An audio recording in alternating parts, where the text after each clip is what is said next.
안녕하세요. 저는 평범한 50대 여성입니다. 늘 다른 분들 얘기를 듣기만 하다가 처음으로 용기를 내 글을 써봅니다. 저도 나름 우여곡절 많은 인생을 살아왔거든요. 어디 가서 당당하게 얘기해 본 적이 한 번도 없는데 사실 저는 미혼모예요. 젊은 시절 나쁜 남자한테 빠져서 임신까지 했다가 그대로 버려진 뒤 홀로 딸아이를 키웠죠. 그래도 죽을 똥 살 똥 나름 열심히 살아왔다고 자부하는데 몇 년 전 딸 결혼을 준비하면서 참 황당한 일을 겪었습니다. 막장 드라마에나 나올 것 같은 개념 없는 예비 사돈을 만났거든요. 다행히 당한 만큼 시원하게 갚아주고 연을 끊었지만 여러분은 이런 일 아예 겪지 마시라고 제 사연을 공유합니다. 먼저 제가 혼자서 딸을 얼마나 힘들게 키웠는지부터 얘기해야 될 것 같아요. 당시 저는 20살에 덜컥 출산을 하고 절망에 빠진 상태였어요. 애아빠는 제가 일하던 치킨집 배달원이었는데요. 제가 임신했다는 얘기를 하자마자 다음날 바로 무단 결근을 하더니 그대로 종적을 감춰버렸습니다. 네, 책임지는 게 무서워서 도망가 버린 거였죠. 애아빠가 살던 자취방도 찾아가 봤지만 이미 짐까지 싹 싸서 날라버렸더라고요. 눈앞이 캄캄했어요. 의지할 곳이 아무데도 없었거든요. 부모님도 도망가버린 애아빠처럼 기댈 수 없는 분들인 건 마찬가지였어요. 아버지는 허구한 날 술에 취해 살다 돌아가신 지 오래였었고, 엄마도 다른 남자와 새살림을 차린 뒤로 저와 연락하는 것조차 부담스러워 하셨죠. 딱 죽고 싶은 심정이었지만, 그렇다고 죽을 수는 없었습니다. 제 품에 안겨있는 제 딸아이를 생각하면 말이에요. 딸은 아기 때부터 참 순했어요. 불쌍한 엄마의 처지를 알았는지 제때 젖을 못 물리고 기저귀를 못 갈아줘도 울지 않았죠. 어쩌다 칭얼대며 울어도 제가 안아주면 금세 뚝 울음을 그치고 방싯방싯 웃었답니다. 그 웃는 얼굴을 지키기 위해서라면 무엇이든 할 수 있을 것 같았어요. 다행히 일하던 치킨집에서 제 딱한 사정을 알고 저를 다시 써주셨죠. 어린 딸을 데리고 무슨 일을 해야 하나 막막하던 차에 찾아온 한 줄기 빛이나 다름없었습니다. 가게 의자에 하루 종일 눕혀둬도 딸은 보채지도 않고 잘 잤어요. 손님들로 만석일 때는 포대기로 등에 업은 채 일하곤 했죠. 하지만 호프집을 겸하던 치킨집인 만큼 아이에게 그렇게 좋은 환경은 아니었어요. 찌든 기름 냄새에 날카로운 포크, 술에 취한 손님들의 고성, 집에 돌아와 딸의 몸에도 배어버린 기름 냄새를 맡을 때면 가슴이 미어졌습니다. 불쌍한 우리 딸, 어쩌다 나 같은 엄마를 만나서. 제가 자기를 끌어안고 울 때마다 딸도 같이 울음을 터뜨렸어요. 마치 제 마음을 아는 것처럼요. 울지 마, 우리 아가. 엄마가 빨리 돈 많이 벌어서 더는 치킨집에서 기름 냄새 안 맡게 해줄게. 딸을 다독이면서 그렇게 말하곤 했지만 실제로 그런 기적은 일어나지 않을 거라고 생각했죠. 하지만 하늘도 제가 가여웠던 걸까요? 그런 기적이 일어나고 말았습니다. 추운 겨울, 가게 마감 시간이 돼서 홀을 정리하고 있을 때였어요. 사장님 부부도 제게 가게를 맡기고 벌써 퇴근을 한 뒤였죠. 갑자기 가게 앞에 차 한 대가 멈춰 서더니만 곧 머리가 희끗희끗한 장년의 남성분이 안으로 들어왔습니다. 아직 영업하나요? 그 양념치킨 반마리만 포장해 줄 수 있을까요? 아, 죄송합니다. 이미 마감을 해서요. 내일 다시 오셔야 할 것 같아요. 아이고, 여기도 끝났구나. 일을 어쩌지? 남자는 곤란한 표정으로 쉽게 발길을 돌리지 못하더라고요. 우리 손녀가 오랜만에 놀러 왔는데 갑자기 치킨이 먹고 싶다지 뭡니까? 어떻게 그 반마리만 얼른 튀겨줄 수 없을까요? 사실 이미 청소까지 다 해버린 상태라서 치킨을 다시 튀기려면 해야 할 일이 많았어요. 튀김기를 다시 켜서 온도를 올리고 설거지해둔 반죽 양념 그릇을 꺼내서 쓴 다음 또 설거지를 해야 했죠.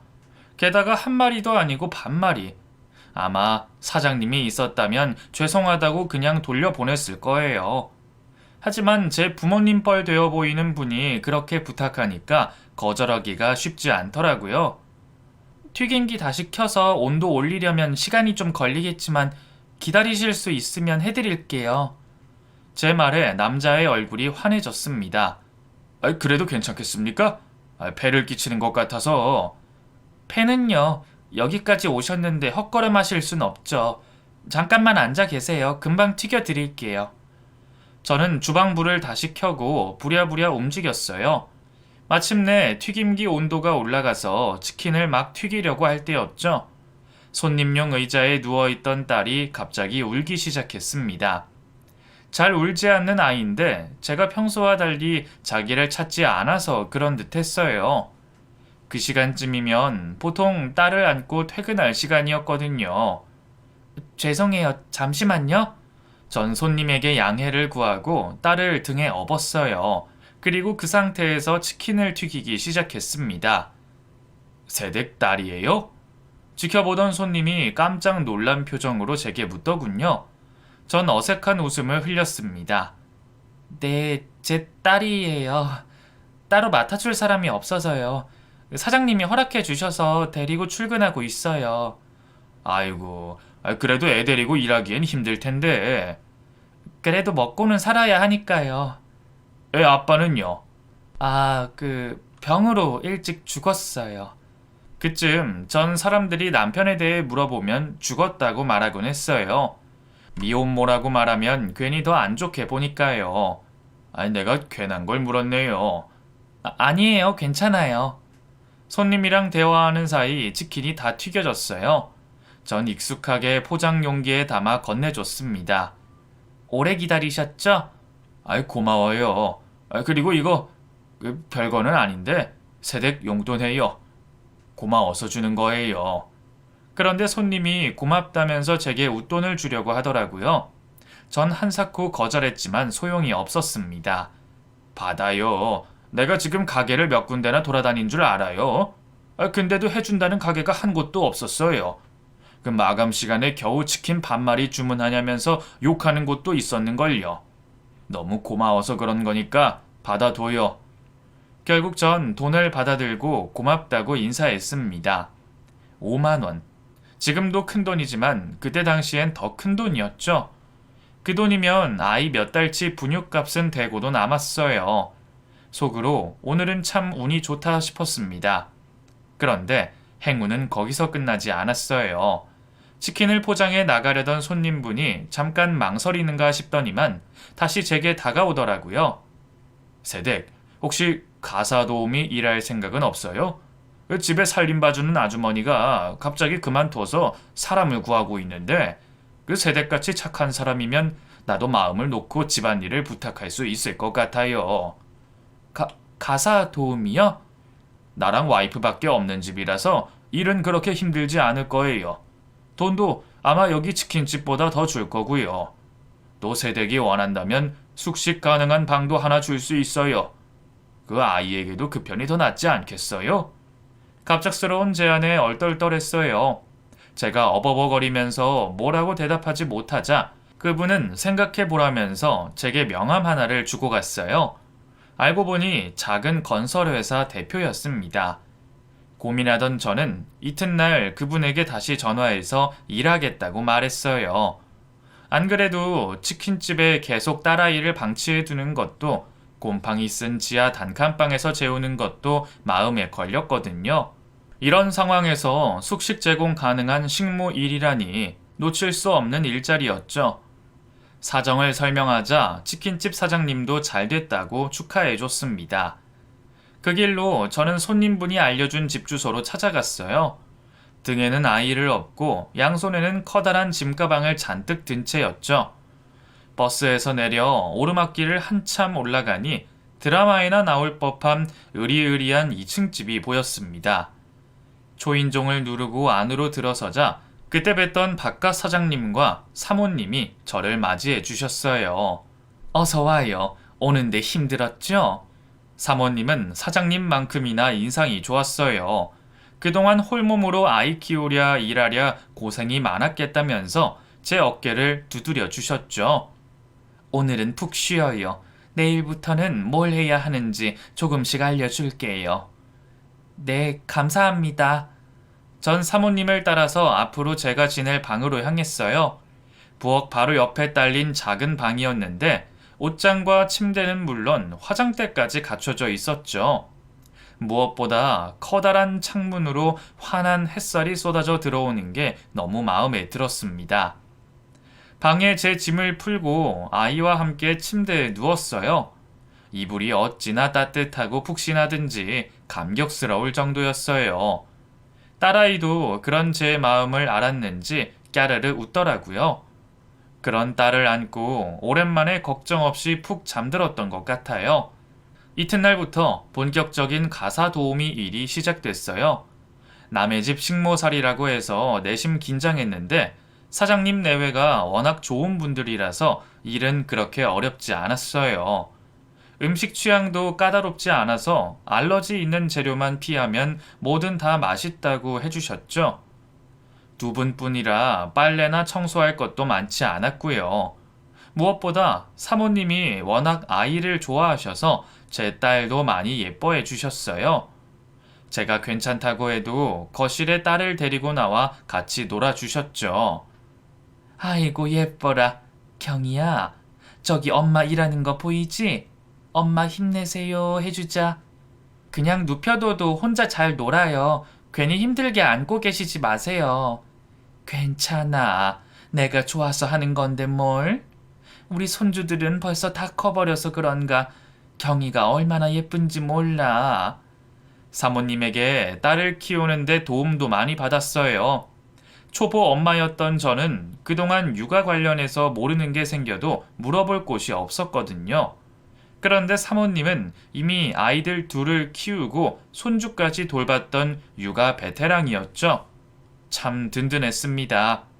게다가 숙식이 해결되니 돈이 정말 금방 모이더라고요. 매일 불어나는 통장 액수를 보면서 얼마나 행복했는지 몰라요. 딸이 나중에 크면 하고 싶어 하는 것 뭐든 다 시켜주고 먹고 싶어 하는 거 뭐든 다 먹여줄 수 있을 것 같았어요. 그런데 사모님은 그냥 통장에 돈만 모아두는 제가 많이 답답했나 봐요. 그렇게 모아두기만 하면 어느 세월에 돈을 모아? 나 믿고 투자 한번 해볼래? 사모님은 그 지역에서 알아주는 부동산 전문가였어요. 사장님보다도 더 재테크에 눈이 밝아 재산 관리를 다 직접 하셨죠. 투자요? 우리 동네 끝자락에 있는 낡은 상가촌 알지? 거기 건물 하나가 이번에 부동산 급매로 나왔거든. 내가 살까 했는데 자네가 사. 모자란 돈은 내가 빌려줄 테니까. 괜찮아요. 무슨 그렇게까지. 여자 혼자 몸으로 애 키우기가 어디 쉬운 줄 알아? 돈이라도 많아야지. 그래서 열심히 벌고 있잖아요. 그냥 일해서 버는 걸로 어느 세월에 부자가 돼? 일을 안 해도 돈이 저절로 내 통장에 굴러 들어오게 만들어야지. 사모님의 계속된 설득에 결국 저는 넘어가고 말았어요. 그동안 모은 돈을 몽땅 바쳐서 급매로 나온 상가 건물을 사버린 거죠. 물론 제가 그동안 모아온 돈으로는 택도 없어서 사모님께 꽤 큰 거액을 빌려야 했습니다. 제가 괜한 짓을 한 거 아닐까요? 새 건물도 아니고 엄청 낡았던데. 위치가 엄청 좋잖아. 곧 거기 일대에 아파트 다 재개발될 거야. 그럼 지금 산 돈의 5배는 더 오를 거라고. 두고 봐. 사모님의 호언장담은 곧 현실로 이뤄졌어요. 재개발이 확정되자마자 건물값이 천정부지로 치솟았습니다. 건물을 처분하고 나자 사모님께 돈을 갚고도 어마어마한 액수가 남았죠. 부동산의 힘을 실감한 저는 그 뒤로 일하는 틈틈이 부동산 공부에 매진했습니다. 사모님을 따라 열심히 임장도 다니기 시작했어요. 시간이 지날수록 어떤 건물이 얼마나 오를지가 눈에 보이더군요. 전 모아둔 돈으로 또다시 눈여겨보던 상가 건물 2채를 구입했고요. 5년도 안 돼 3배 넘는 가격에 팔 수 있었습니다. 그렇게 몇 번 건물을 사고 팔고 하자 어느새 저는 어마어마한 부자가 되어 있었어요. 더는 식모 일을 하지 않아도 될 정도였죠. 전 오랜 고민 끝에 식모 일을 그만두기로 결심했습니다. 딸아이와 좀 더 많은 시간을 보내고 싶었거든요. 제 뜻을 밝히자 사장님 부부는 마치 자기 일처럼 기뻐해 주셨어요. 제가 새 집으로 이사 가는 날 두 분 다 눈시울을 적셨을 정도였죠. 앞으로도 자주 연락하고 지내자고. 그럼요, 사모님. 사장님도 사모님도 제 은인이세요. 이 은혜 평생 잊지 않을게요. 전 그렇게 사장님 부부에게 작별 인사를 건네고 딸과 함께 미리 장만해둔 아파트에 입주했습니다. 그 아파트 말고도 제 앞으로 된 상가 건물이 2채나 더 있는 상태였어요. 밥을 먹지 않아도 배가 불렀죠. 따로 일을 하지 않고도 건물에서 나오는 세만으로 충분히 생활이 가능했습니다. 무엇보다 딸이 원하는 걸 다 해줄 수가 있어서 참 행복했어요. 딸은 어릴 때도 그랬지만 커서도 제 속을 썩인 적이 한 번도 없었어요. 사춘기마저 얌전하게 지나갔죠. 공부도 척척해 서울 유명대학에 들어갔고 졸업 후에는 누구나 이름 아는 대기업에 한 번에 합격했습니다. 딸은 별 볼 일 없는 제 인생의 유일한 자랑거리였죠. 그런데 누가 알았을까요? 그런 딸이 생각지도 못한 일로 저를 배신할 줄은요. 어느 날 딸이 제게 소개해주고 싶은 사람이 있다고 같이 밥이나 한 끼 먹자고 하더군요. 그쯤 딸은 회사에서 막 신입 딱지를 떼고 자리를 잡았을 때였어요. 이제 일이 어느 정도 안정됐으니 연애를 시작했나 보다 싶어서 기뻤습니다. 남자친구 소개해 주는 거야? 어떤 남잔데? 직접 보면 알아. 같은 회사 동료일 거라고 생각했습니다. 딸이 일에 너무 치여 살아서 따로 남자를 만날 여유는 없어 보였거든요. 하지만 이튿날 레스토랑에서 만난 남자는 딸의 직장 동료가 아니었습니다. 안녕하세요, 장모님. 박병진이라고 합니다. 남자는 머리를 노랗게 물들이고 한쪽 귀에는 피어싱까지 하고 있었어요. 한눈에 봐도 평범한 직장인은 아니었죠. 저를 버리고 갔던 애아빠가 생각나더군요. 그 특유의 날티가 아주 똑같았어요. 그래, 반갑네. 자네는 무슨 일을 하고 있나? 그 부모님이 설렁탕집을 하셔서요. 거기서 같이 일하고 있습니다. 제가 능력이 없는 건 아니고 그 외아들이라서 아무래도 부모님이 가게를 물려받길 원하시더라고요. 어쩜 그렇게 거들먹거리면서 말하는 것까지 애아빠랑 똑같더라고요. 능력이 없는 남자들의 전형적인 모습이었죠. 우리 딸은 어디서 만난 건가?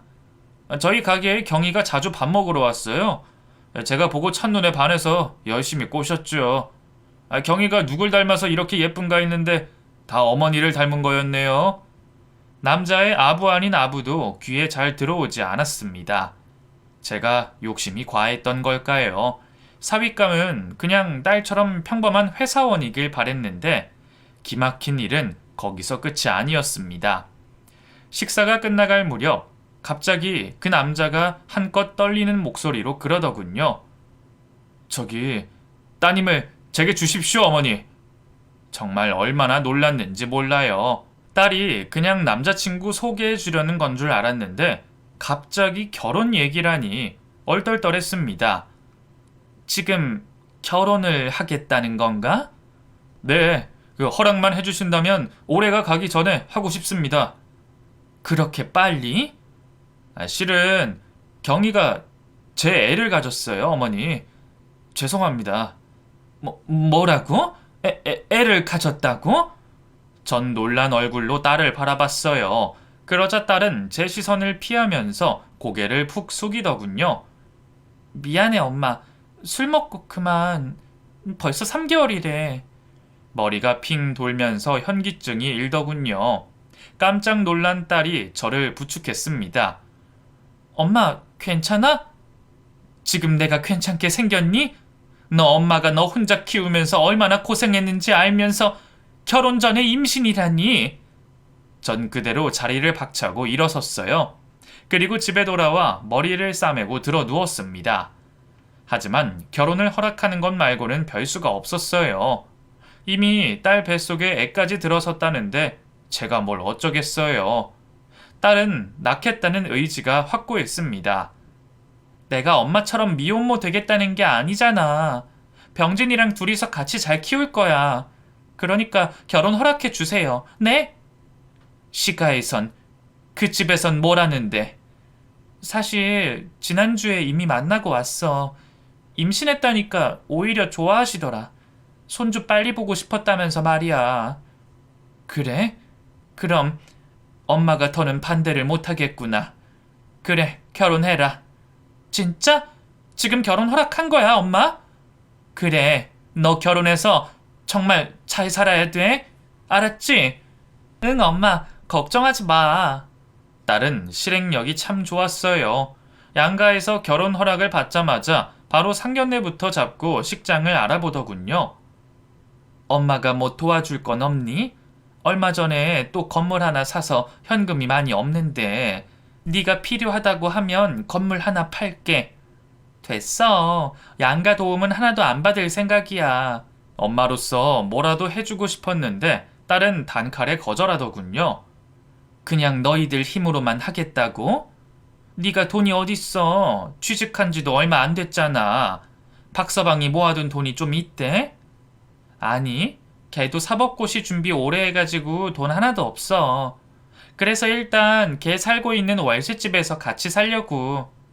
예물 예단 그런 것도 다 생략하기로 했으니까 엄마는 신경 쓰지 마. 아무리 그래도 신혼집을 월세로 시작해? 사돈댁 사정이 별로 안 좋은 거면 집은 엄마가 해줄게. 그리고 혼수도 새로 해가야지. 에이, 됐어. 시가에서도 도와준다고 했는데 우리 힘으로 하고 싶다고 거절했어. 괜히 나중에 시집살이 할 빌미 주는 것 같아서. 근데 엄마 도움 받으면 시가에서 뭐라고 생각하겠어? 사돈댁하고도 얘기가 된 거야? 응, 그 병진이가 잘 얘기했댔어. 하나뿐인 제 딸 결혼식인데 뭐라도 하나 더 해주고 싶은 게 부모 마음 아니겠어요. 하지만 당사자인 아이들은 물론 사돈댁도 최대한 간소하게 하자는 입장이라니 제가 뭐라 더 할 말이 없었어요. 그저 나중에 손녀가 태어나면 손녀 앞으로라도 뭘 해줘야겠다고 생각하고 있었죠. 그 다음 주에 저는 바로 예비 사돈댁과 상견례를 했습니다. 그런데 사돈 내외가 안으로 들어서는 순간 저는 비명을 지를 뻔했어요. 제가 아는 사람들이었거든요.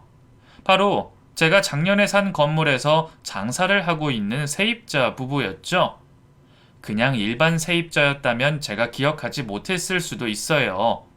건물 관리인이 따로 있기 때문에 제가 세입자들하고 얼굴을 맞댈 일이 계약할 때 말고는 없거든요. 하지만 그들은 소위 말하는 진상 세입자였습니다.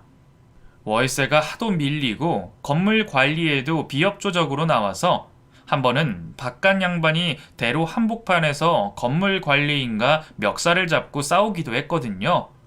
그때 마침 저도 그 자리에 있어서 알았죠. 전 두 사람을 한눈에 알아봤는데 제가 그때 모자를 푹 눌러 쓰고 있어서였을까요?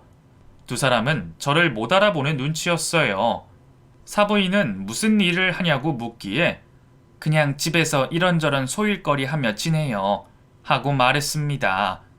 사실 주변에 제가 건물주라는 걸 잘 말하지 않는 편이에요. 알면 그때부터 돈을 빌려달라, 어디에 투자를 좀 해달라 귀찮게 굴기 시작하거든요. 특히 제가 남편 없이 혼자 살다 보니 더 만만하게 보고 막대하더라고요. 그래서 평소엔 그냥 딸이 벌어오는 월급으로 생활하는 척해요. 그래도 당연히 상견례에서는 솔직하게 말하려고 했는데 제가 건물주고 사돈내외가 세입자인 입장에서 얘기를 하는 게 좀 껄끄럽더라고요.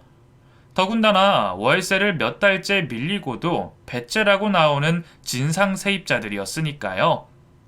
고민하던 저는 끝까지 제 정체를 함구했습니다. 다행히 상견례는 큰 탈 없이 잘 끝났어요. 돌아오는 길에 딸이 엄마, 왜 시부모님한테 솔직하게 엄마 하는 일 얘기 안 한 거야? 하고 묻더군요. 딸한테 말할까 싶었지만 괜히 시어른들을 욕하는 것 같아 망설여졌어요. 혹시라도 예비사위 통해서 말이 새어나가 감정이 상할까 두렵기도 했고요. 결국 전 나중에 결혼하고 나면 얘기해 줄게 하고만 말했습니다.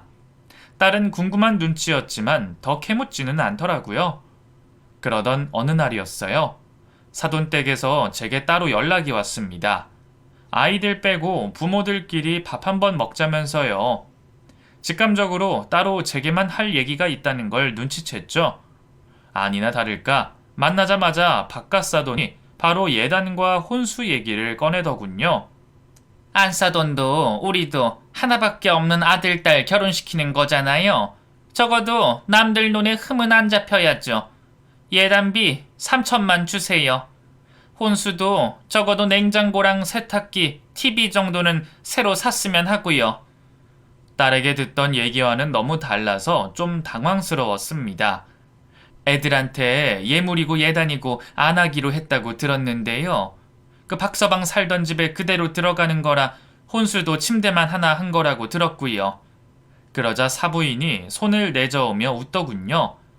아유, 애들이 뭘 알겠어요. 결혼이 무슨 소꿉장난도 아니고. 사실 저희가 말씀드린 거 하나도 과한 거 없어요.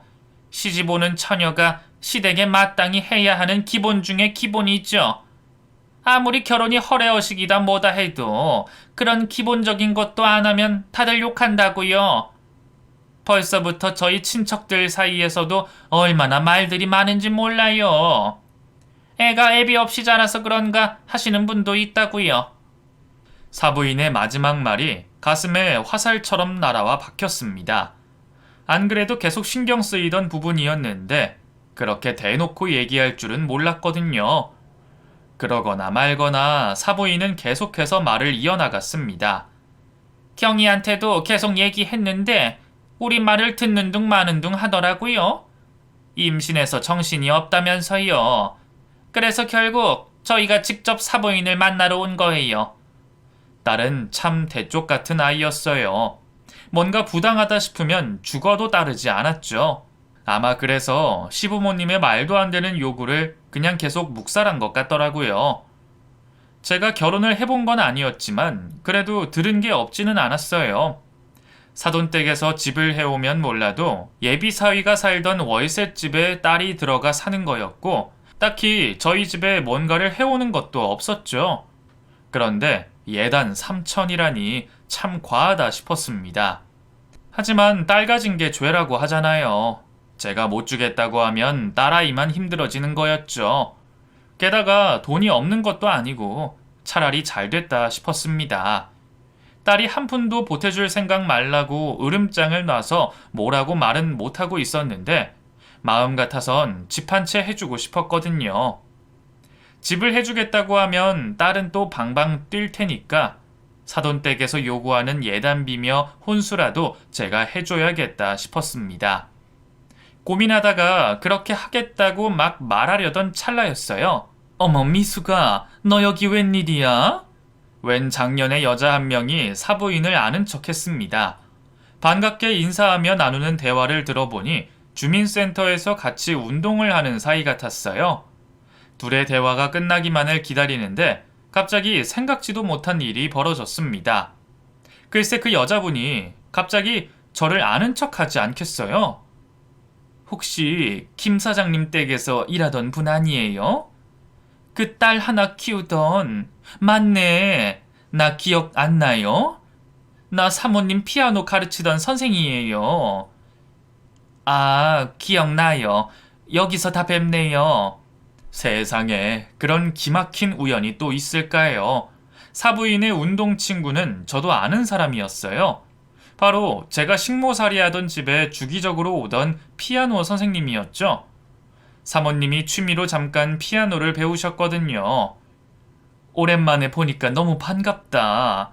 나 갈 때마다 커피 타줬잖아요. 그게 참 맛있었는데.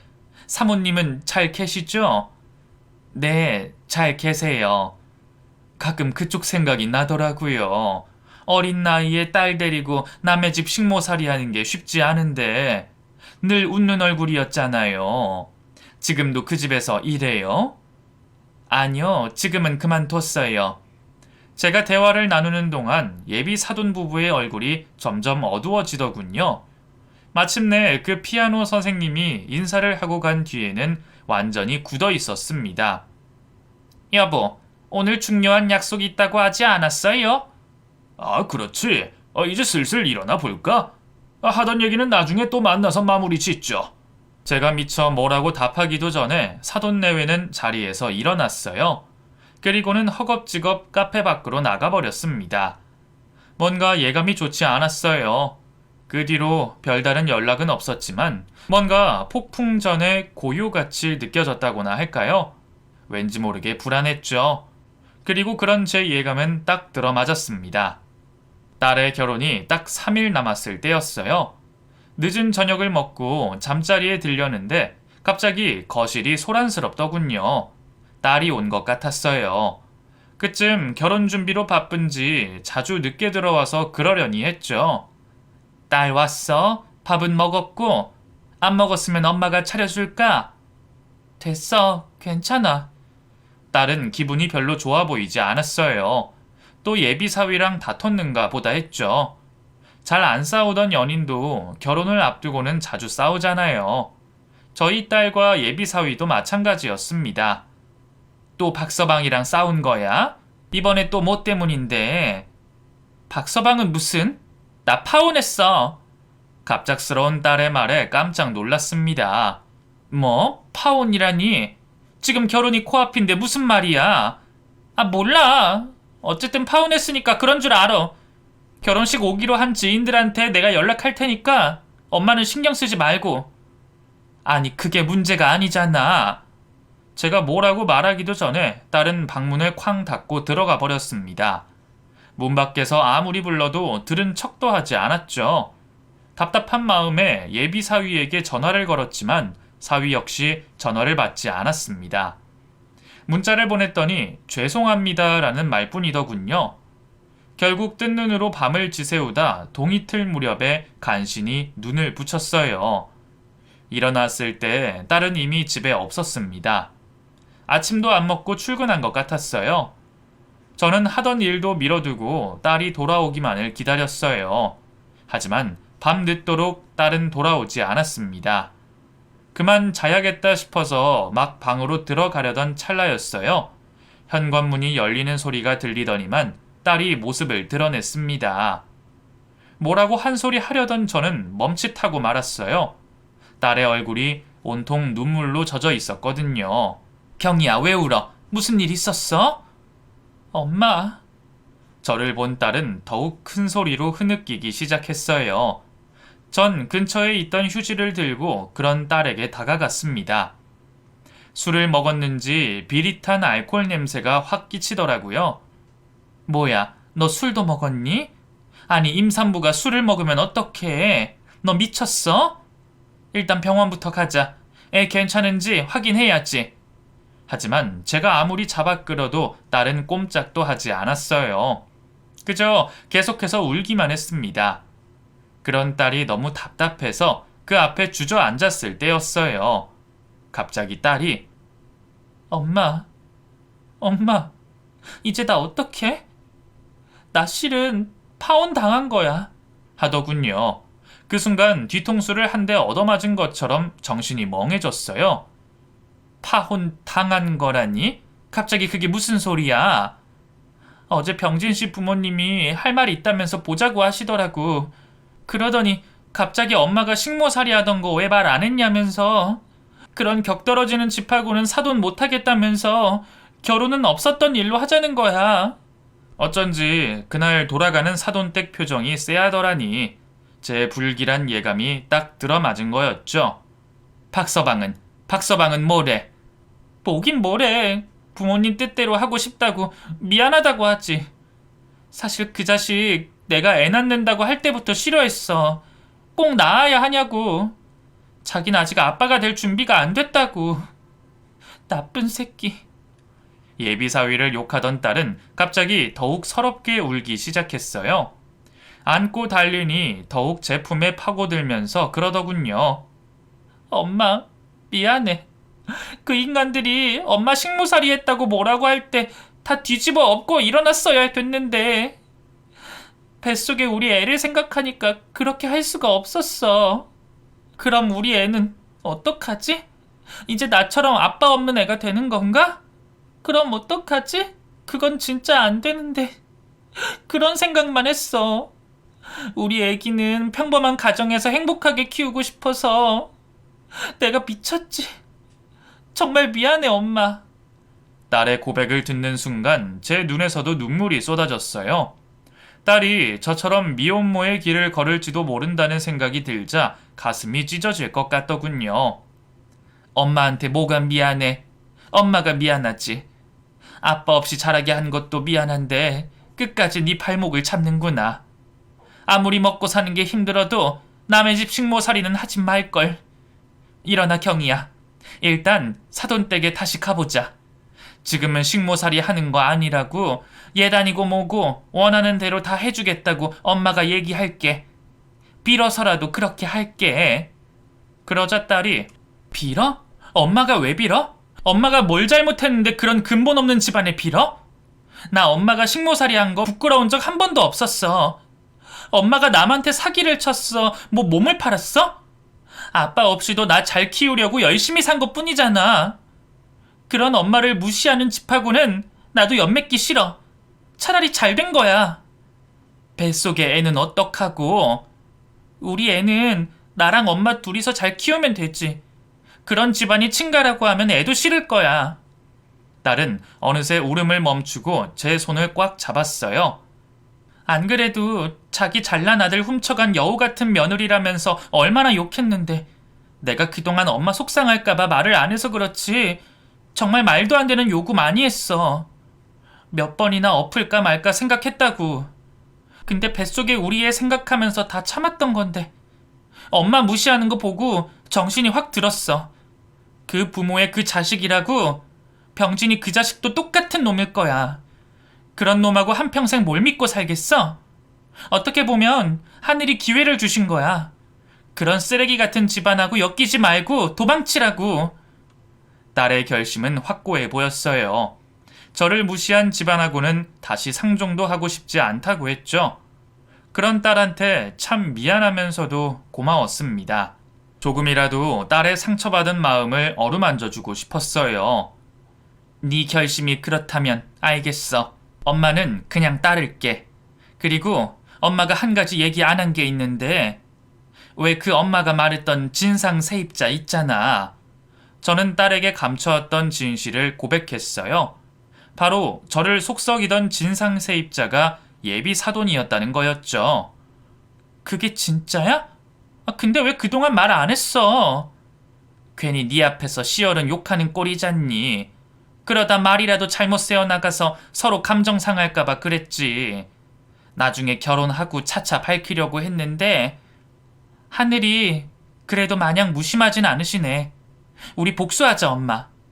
갑자기 딸의 두 눈이 반짝이기 시작했어요. 복수라니? 그 가게가 그렇게 장사가 잘 된다며? 그런 쓰레기 같은 사람들이 계속 엄마 건물에서 월세도 안 내고 공짜로 장사하게 할 거야? 쫓아버리자. 이제 막 잘 돼가기 시작하는 가게들은 그게 얼마나 치명적인데. 딸은 확실히 저보다 똑똑했어요. 대기업 식품과에서 일해서 그런지 장사 쪽으로도 제법 아는 게 많더라고요. 다음 날, 저는 딸과 함께 사돈의 가게로 찾아갔습니다. 건물 관리인도 함께였죠. 확실히 장사가 잘 되는지 점심시간이 좀 지났는데도 손님들이 줄을 서 있더군요. 전 줄 서 있는 사람들을 지나쳐서 그대로 가게 안으로 들어갔습니다. 죄송한데 밖에서 줄 서주셔야. 자기가 여긴 왜 왔어? 어머니까지 데리고? 홀에서 일하던 예비사위가 깜짝 놀라서 달려나왔습니다. 그리고는 막무가내로 저희를 쫓아내려고 하더군요. 어제 얘기 다 끝난 거 아니었어? 구질구질하게 왜 이래? 얼른 가! 전 딸을 밀치려는 사위의 손을 붙잡았습니다. 그리고는 오늘은 자네 예비 장모로 온 게 아니라 건물주로 온 거니까 부모님 모셔오게 하고 말했죠.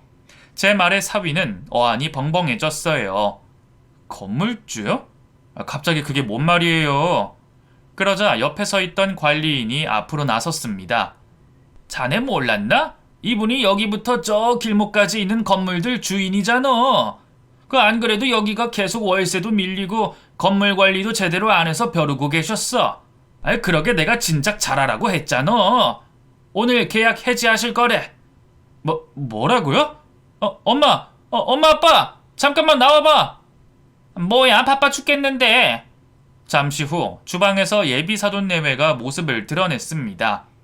저희를 보고 눈살을 찌푸리더니만 아들의 설명을 듣고는 안색이 하얗게 질렸죠.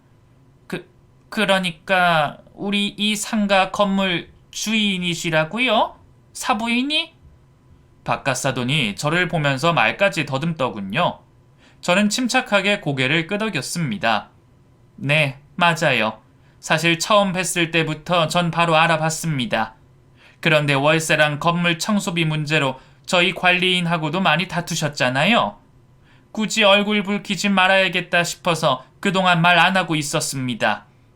결혼하고 차차 밝힐 생각이었는데 이제 그럴 필요도 없게 됐네요. 이번 달까지만 장사하시고 나가주세요. 아니 그런 법이 어딨습니까? 갑자기 나가라뇨? 법적으로 월세 3개월 이상 밀리면 계약 해지 사유됩니다. 계약서에도 써있는데 못 보셨어요? 그래도 그렇지. 저희는 못 나갑니다. 이제 겨우 자리 잡고 돈 좀 만지나 했는데 가긴 어딜 갑니까? 그럼 법정에서 뵈는 수밖에 없겠네요. 제 변호사 보낼 테니까 앞으로는 변호사랑 얘기 나누세요.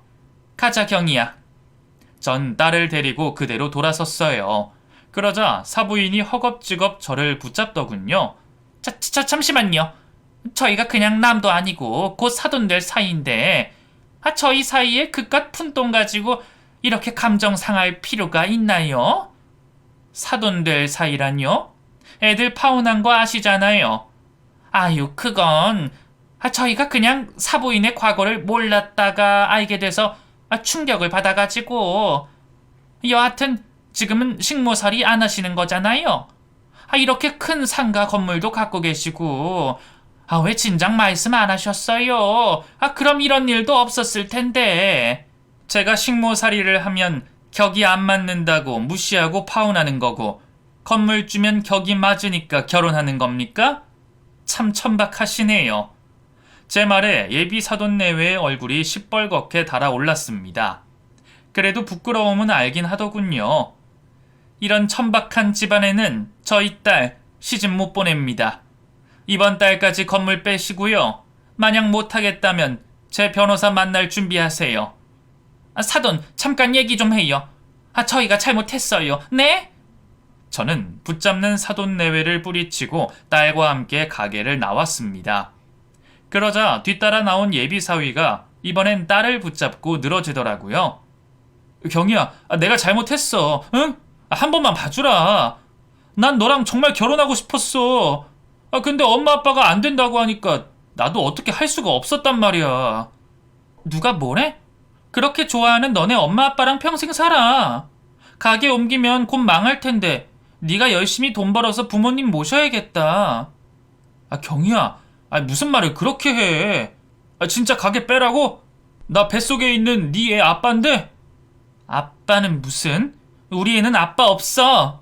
너 같은 쓰레기가 아빠라면 차라리 없는 게 나아. 가자 엄마. 딸은 제 손을 잡고 앞장서서 걷기 시작했습니다. 예비 사위가 막아서려 했지만 건물 관리인이 막아줬어요. 딸은 집에 가는 길에 우리 엄마 아까 진짜 멋있었어 하면서 엄지를 치켜 올렸습니다. 참 통쾌했어요. 그 뒤로 딸의 핸드폰으로 박서방과 사돈 내외까지 엄청 전화를 해대더군요. 딸은 전부 차단하고 받지 않았습니다. 그러자 잘못했다, 한 번만 봐달라, 애를 아빠 없이 키울 셈이냐, 온갖 문자를 구구절절 보내더라고요. 결국 딸은 핸드폰 번호를 바꿔야만 했습니다. 저는 변호사와 건물 관리인을 통해서 사돈댁에 계속해서 압박을 넣었어요.